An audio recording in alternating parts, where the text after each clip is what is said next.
এই মুহূর্তে সব থেকে বড় খবর, তৃণমূল পরিচালিত সাঁইথিয়া পৌরসভার চেয়ারম্যান বিপ্লব দত্ত তিনি কিন্তু পদত্যাগ করেছেন, এমনই খবর পাওয়া যাচ্ছে। এই মুহূর্তে আমরা সরাসরি ছবি দেখাচ্ছি, সিউড়ি মহকুমা শাসকের কাছে তিনি পদত্যাগ জমা দিয়েছেন। শুধু চেয়ারম্যানের পদ থেকে নয়, কাউন্সিলরের পদ থেকেও তিনি পদত্যাগ করেছেন।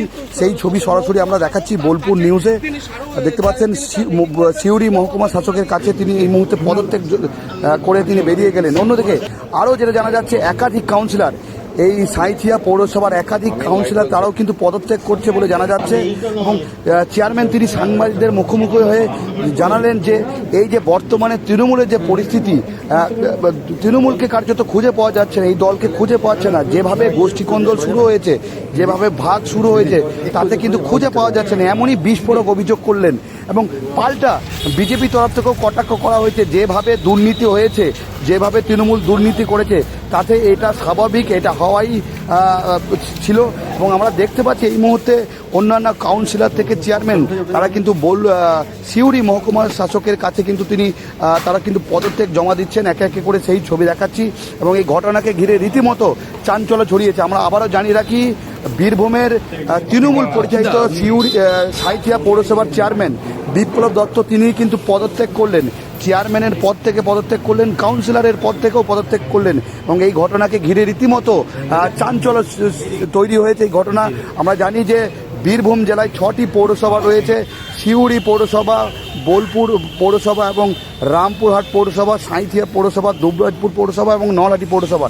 এই নলহাটি পৌরসভার পরেই সাঁইথিয়ার পৌরসভাতে দেখা যাচ্ছে যে চেয়ারম্যান তিনি কিন্তু পদত্যাগ করলেন। সরাসরি বলছেন শুনবো আমরা চেয়ারম্যানের মুখ থেকে। আমি আজকে পদত্যাগ করলাম চেয়ারম্যান এবং কাউন্সিলর দুটো পদ থেকেই। আর বাকি কাউন্সিলর যারা আছে তারা আসছে, তারাও সবাই দিয়ে দিচ্ছে। মোটামুটি আমি করলাম, আমি সবাইকে জানিয়ে করেছি। এবারে বাকিটা তো আমি জোর করে কাউকে করাতে পারি না, এবার তাদের নিজেদের মতো তারা করছে। শুনলাম নাকি সবাই করছে আর কি। কারণ হচ্ছে, দেখুন, প্রথম কথা হচ্ছে যে এবারে আমরা তো একটা দলের প্রতিনিধি, তৃণমূল কংগ্রেসের, সেই প্রতীকে আমরা কাউন্সিলর হয়েছি, চেয়ারম্যান হয়েছি। তো সেই হিসাবে এবারে যে ভোট হলো, তাতে আমরা দেখলাম যে মানুষ তৃণমূল দলটাকে প্রত্যাখ্যান করেছে। আর 2 নম্বর কারণ হচ্ছে যে এখন যে দলের অবস্থা, তাতে তো আর দলটাই খুঁজে পাচ্ছি না, মানে কোনটা আসল দল, এত দলের ভাঙাভাঙি। তো সুতরাং কীভাবে আমরা আমাদের থেকে তাকায় যাই। তাই আমাদের এই দলীয় আমার সিদ্ধান্ত যে আমি এটা থেকে পদত্যাগ করছি, ব্যাস এইটুকু। কি ভাঙার বলতে পারবো না, ওগুলো সব বড় বড় ব্যাপার, ওগুলো বড়দের ব্যাপার। আমরা খুব ছোটোখাটো আমরা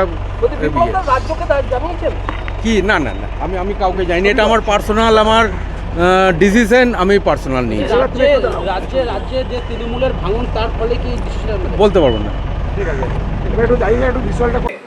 বেশ কিছু তৃণমূলের প্রধান পৌরসভা চেয়ারম্যান পদত্যাগ করেছে। এটা তৃণমূলের অভ্যন্তরীণ বিষয়।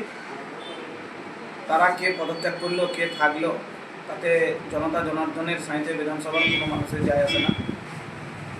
পশ্চিমবঙ্গ সরকার আর এই সরকারের মুখ্যমন্ত্রী সম্মানীয় শুভেন্দু অধিকারী মহাশয় যেভাবে জনকল্যাণগামী কাজে, মানুষের সেবার জন্য যেভাবে কাজ করে চলেছেন, তাতে তৃণমূলের সমস্ত প্রধান পৌরসভা চেয়ারম্যানরা, মেম্বাররা মনে করেছে যে লুটে পুটে খাওয়ার আর জায়গা নাই, আর কোনো জায়গা নাই চুরি করে খাওয়ার।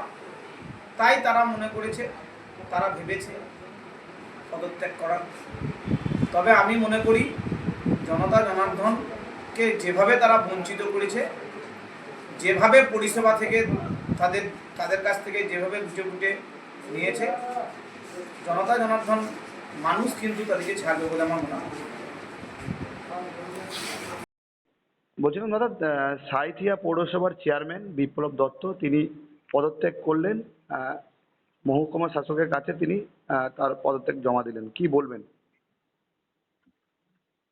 দেখুন, তৃণমূল দলটা একটা রাজনৈতিক দল হিসাবে যা যা গুণ থাকা দরকার, সেগুলো একটাও ছিল না।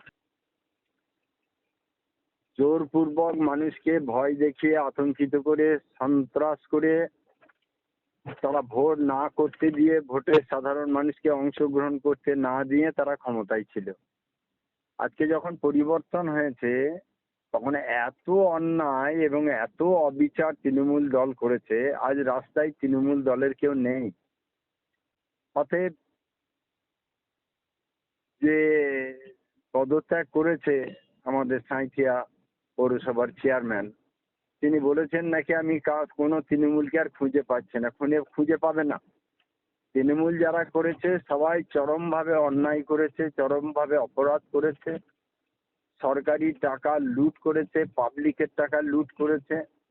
এখন তারা ভয়ে রাস্তায় বেরোতে পারছে না, কেউ কারো পাশে নেই। অতএব এইরকম একটা অসাংবিধানিক দল এবং একটা অরাজনৈতিক দল রাজনীতি করতে এসেছিল, তারা গায়ের জোরে নিজের ক্ষমতার অপব্যবহার করে যা করেছিল তার ফল আজকে এইটা। এরকম বিপ্লব দত্ত নয়, অনেক দত্তই, অনেক পৌরপিতাই দেখুন আস্তে আস্তে সব রিজাইন দেবে, কাউন্সিলররাও রিজাইন দেবে, আর সরকারিভাবে এখন এসডিওর আন্ডারেই সেই প্রতিষ্ঠান